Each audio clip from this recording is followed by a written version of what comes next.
Hi everyone.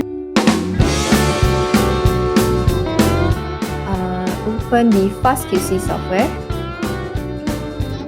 So from here, find for this one here, run_FastQC webpack, and click on it. A black screen will come out, and also this one will come out.